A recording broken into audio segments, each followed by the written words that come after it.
Hello friends, myself Alok Verma, lecturer, Hewitt Polytechnic, Lucknow.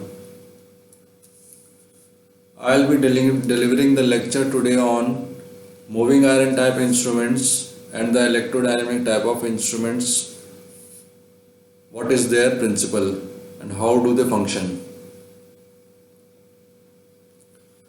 Now, first of all, I would like to tell you that for measurement of voltage, for measurement of current, we generally use for voltage we use a voltmeter, for current we use an ammeter. Now what is the principle behind manufacturing an instrument used for measurement of these quantities? ऐसे instruments जो major करते हैं voltage और currents को, इनके पीछे principal क्या होता है, इनका प्रिंसिपल क्या होता है और ये किस तरीके से फंक्शन करते हैं, तो यही प्रिंसिपल आज हम डिस्कस करने वाले हैं। इसमें सबसे पहला पार्ट जो हम लोग डिस्कस करेंगे वो होगा moving iron type of instruments. तो moving iron type of instrument basically दो भागों में विभाजित किया जा सकता है। पहला तो है आपका magnetic attraction type of moving iron instruments और दूसरा है magnetic repulsion type of iron instruments. Magnetic attraction effect का इस्तेमाल करने वाले इंस्ट्रूमेंट्स वो इंस्ट्रूमेंट्स होते हैं जो कि मैग्नेटिक इफेक्ट को इस्तेमाल करते हैं based on the attraction between the two poles of a magnet when they are opposite in nature,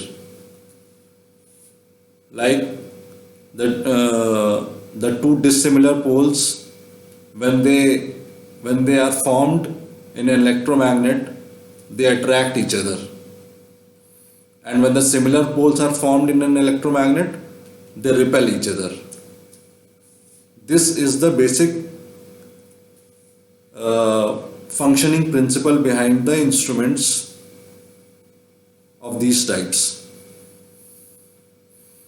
So the attraction type of moving iron instrument uses the attraction effect, and the repulsion type of moving iron instruments uses the repulsion effect between the two similar poles. Now let us start with the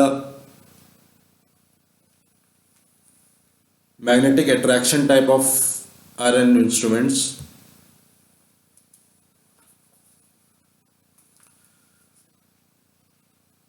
Now we can see the schematic diagram of the attraction type of instruments. What we can see in the diagram is there is an electromagnet. This is the core of the electromagnet, which you can see in gray color. At the top of the diagram and at the bottom of the diagram, these two are the cores of the electromagnet, and these orange dots, they represent the coils wound on the electromagnet. Now we all know what is an electromagnet.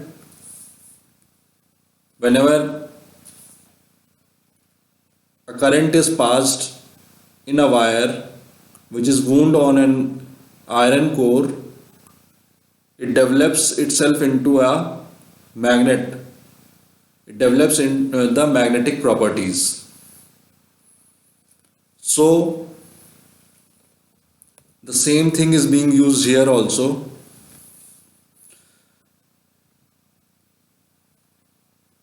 When the current passes through this orange dots, the coils, the electromagnet is formed. The other part of the diagram we can see the moving iron,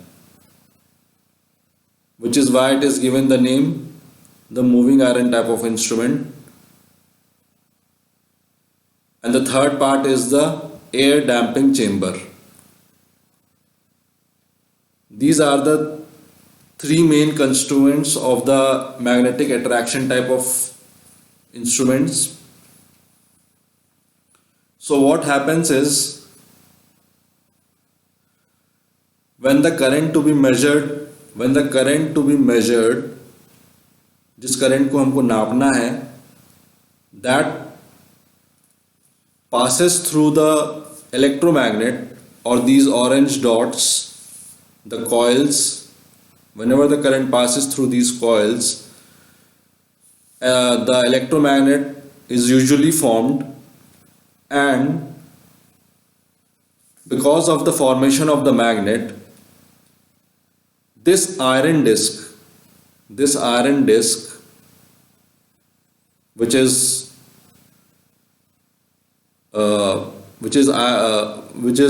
made up of iron, is pulled inside. This iron disc is pulled inside the electromagnet, which is hollow. The electromagnet is hollow, and this iron disc is pulled inside because of the attraction effect of the magnet. So the current is passed through the coil, the electromagnet is formed, the attraction force is developed, and this attraction force pulls the moving iron inside.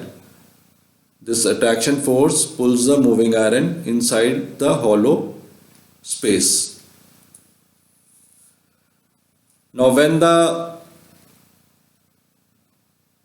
this disc moves inside, the pointer is attached to this disc. This pointer is attached to this disc, and because of the motion of disc, we can see the motion in the pointer also. So whenever there is a motion in the disc, there is a motion in the pointer, and whenever the current varies, whenever the current increases or whenever the current decreases, the pointer accordingly moves in accordance with the movement of this disc. Now we can also see a air damping chamber here. Air damping chamber. This part is called the air damping chamber. Now what is its function? The function of the air damping chamber is, when the needle or the pointer experiences zero force, the needle moves to and fro. Whenever there is no force on the pointer, the needle moves to and fro, and to die out these oscillations of motion, this air damping chamber is used.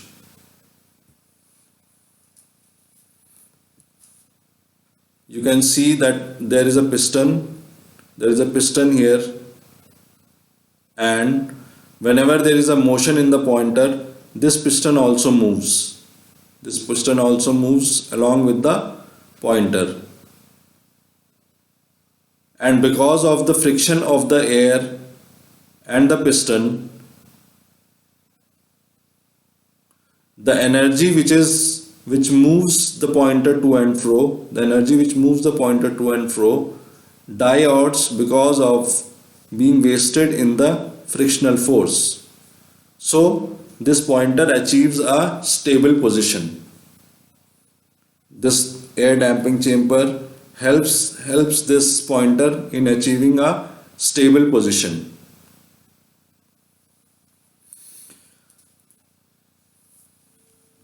The third part also you can see here is a control weight. This control weight. Now this control weight has a unique function to play.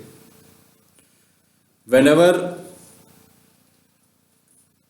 the pointer achieves a stable position, whenever this pointer achieves a stable position, there is no force or there is zero force to bring back the pointer to its original position. So what kind of force do we have? We don't have any force. That's why to bring this pointer to its original position or the zero position, we need some force or the control weight. This control weight, we use it for bringing back this pointer to its original position or the zero position. All the constructional parts I think have been explained here. Now let us move on to the basic principle or some numerical analysis of the magnetic attraction type of instruments, which will be shown in this slide. Now here two diagrams have been shown. Both of them represent the moving iron type of attraction type of instrument. The first diagram shows the zero position.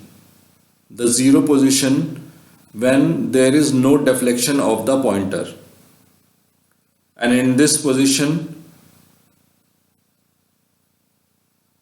the disc, the iron disc,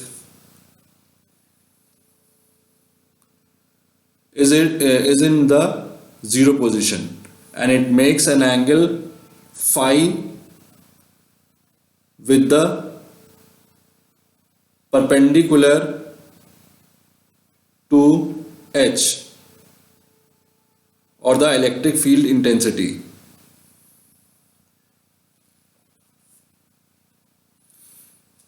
So this the axis of this iron disc makes angle phi with the perpendicular to the magnetic field intensity.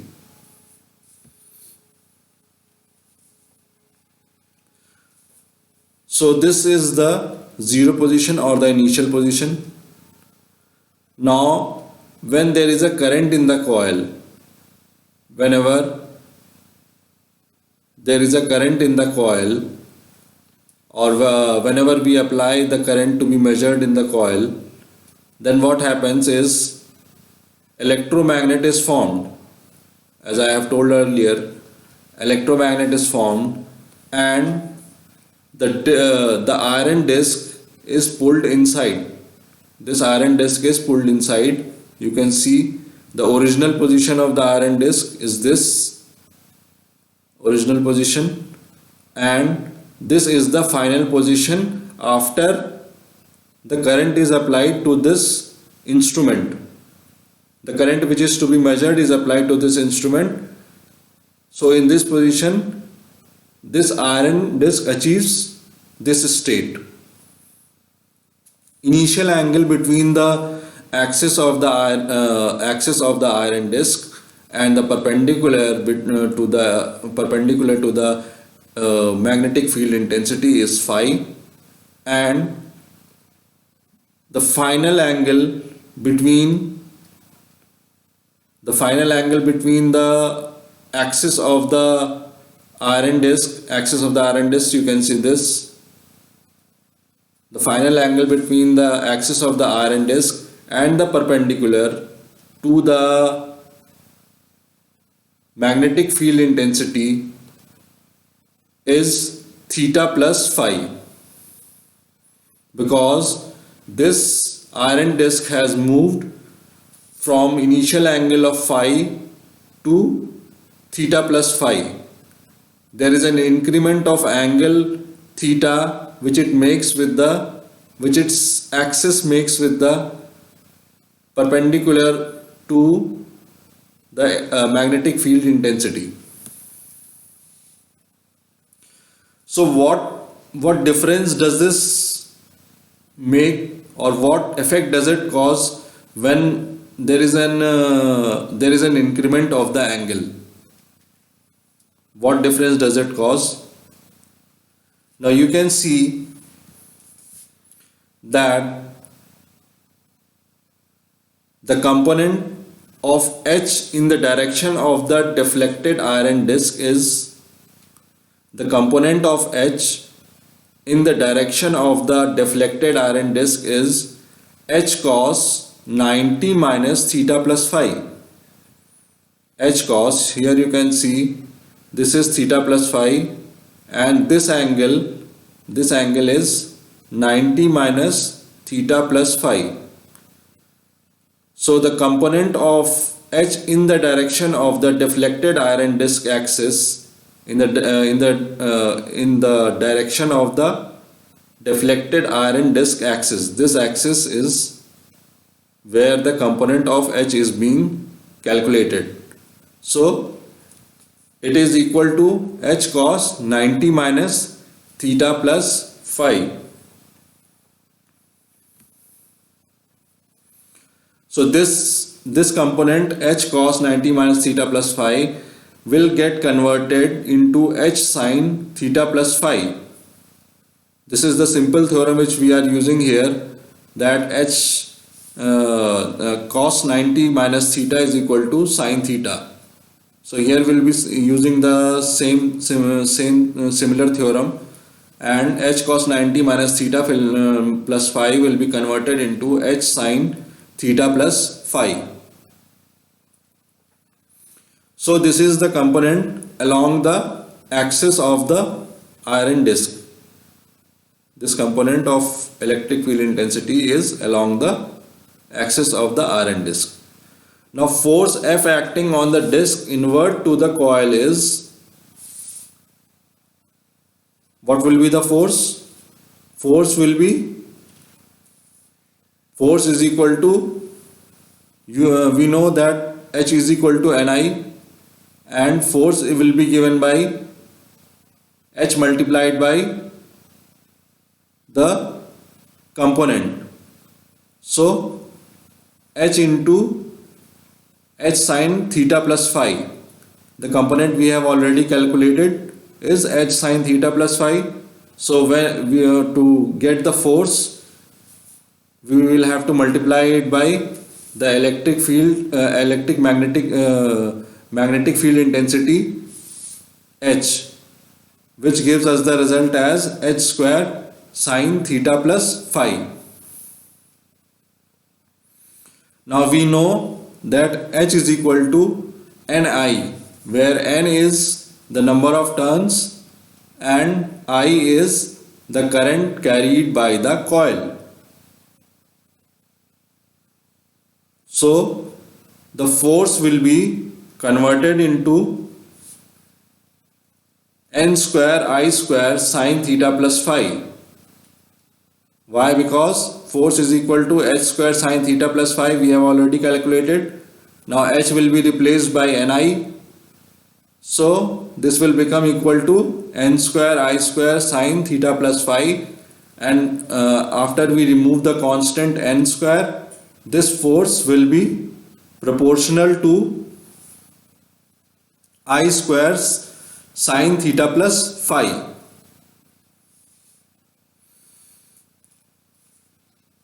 So we can this was calculation for the force. Consequently, we can also calculate the torque developed by the in the apparatus. So torque will be equal to the force multiplied by the distance. And here we can see that force is directly proportional to square of the current, and similarly the torque is also proportional to square of the current. So this was all about the attraction type of moving iron instrument. Now we will be moving to repulsion type of moving iron instruments. Repulsion type of moving iron instruments, they also use the same principle as used by the attraction type of moving iron instruments. The difference here is, as compared to the previous one, is that we were using the attraction effect and here we will be using the repulsion effect. But the basic principle remains the same, that an electromagnet will be formed because of the coil wound on the magnetic core, and this electromagnet develops several kind of forces. Here it will be the repulsive force. So we can see here in the figure that there is a coil wound around the magnetic core or the iron core, and there is a fixed iron attached to the coil. There is a fixed iron attached to the coil. This fixed iron gets converted into magnet whenever there is a current in the coil. This is very natural. Whenever there is a current passing through a coil which is wound on the iron core, it forms a magnet. We all know that. So here also this fixed iron gets converted into magnet whenever there is a current in the coil, and there is a moving iron which is attached to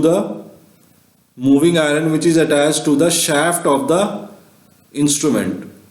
This iron can move in any direction, in anti-clockwise direction or in clockwise direction, as per the force which it experiences whenever we try to measure a current through it. So when the measuring current is applied to the instrument, this fixed iron, this develops, let us say that this develops at the north pole. This develops the north pole. Let us say that this develops the north pole. Now the similar pole will be developed on the moving iron also. So this moving iron also develops the north pole. Now we know that similar kinds of poles repel each other, whether it is south or whether it is north. So here we have taken the example of the north pole. So when the formation of the north pole occurs on both these irons, moving iron and the fixed irons, this north pole develops into the repulsive force. The moving iron experiences this repulsive force and moves away from this fixed iron, and this motion of the moving iron, because this is attached to the shaft and to the pointer, this motion of the moving iron gets converted into the motion of the pointer. So whenever this moving iron moves, this pointer also moves along with it, and we can see the deflection, or we can see the deflection on the scale of what deflection it is causing and what actual reading it is showing, which will be the actual reading of the current to be measured. So this was the working principle, actual working principle about the magnetic repulsion type of instruments. And one thing more, that here you can see a structure which is referred to as the air chamber. Here you can see this. This is the air chamber as it has been shown here.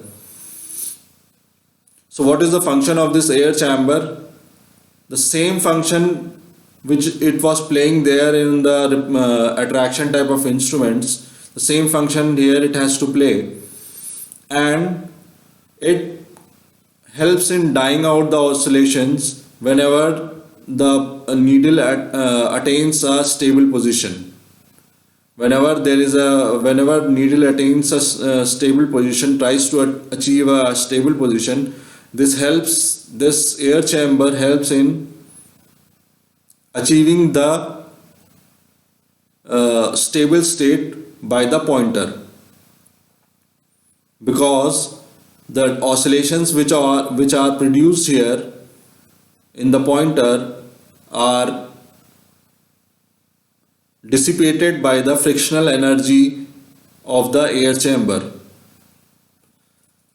There is one more structure you can find here, which is the control spring. What is the function of this control spring? This has the same function as it was there in the previous in the previous slides for the control weight. So whenever there is a deflection in the needle, it cannot come back to its original position on its own. So we have to have a certain kind of structure or certain kind of control to bring the needle back to its position, and this control is done by this control spring. This brings back the pointer to its original position after being deflected whenever the measuring current is being applied to the pointer. So this was all about the magnetic repulsion type of iron instruments. Next we'll be moving to the electrodynamic type of moving iron instruments. Electrodynamic type of moving iron instruments.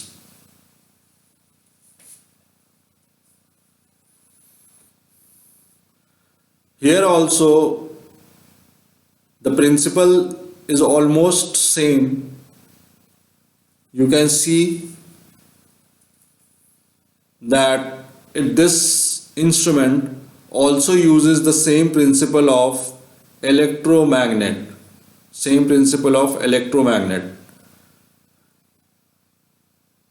What you can see here is the movable coil and the fixed coils. The fixed coils have been split into two parts.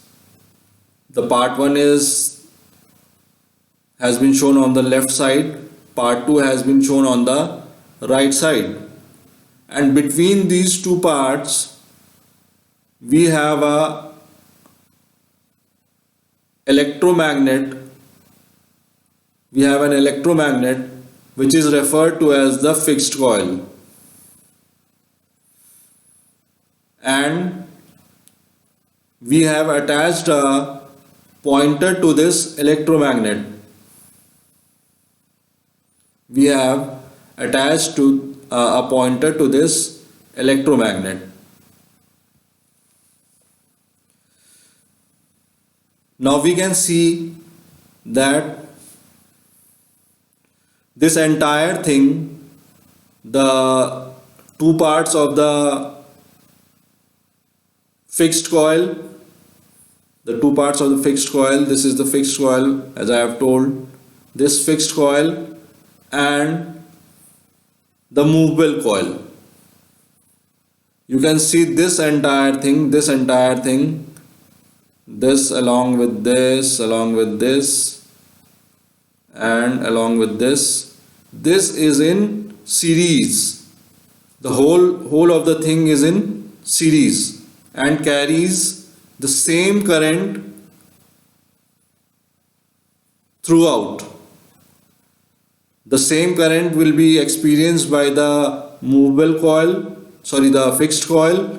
The same current will be experienced by the fixed coil 2, and the similar current will be experienced by the movable coil, because all these three parts of the coils are in series. Now, what is the basic principle behind working of this instrument? Whenever the measuring current is applied to this instrument, this coil, which is referred to as the fixed coil part 1, this coil develops a magnetic field, and there is a similar development of the magnetic field here also in the part 2 of the fixed coil. Now, because the movable coil is suspended between these two parts of the fixed coil, so this movable coil,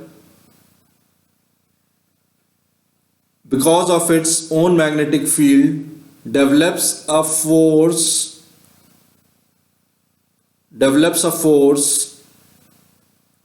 which because of the interaction of the magnetic field of its own and of the fixed coil. So because of the interaction of these two fields, there is a motion of the fixed coil. These two fields interact interpersonally, and there is a motion which is obtained in the form of the pointer. Now I'll be moving to the next slide.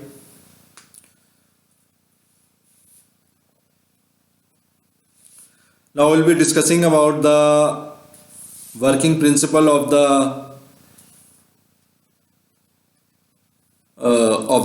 electrodynamic type of instrument, the numerical analysis of it. Now let us suppose that the currents in the fixed and the moving coils, they are, let us assume them to be I1 and I2 respectively.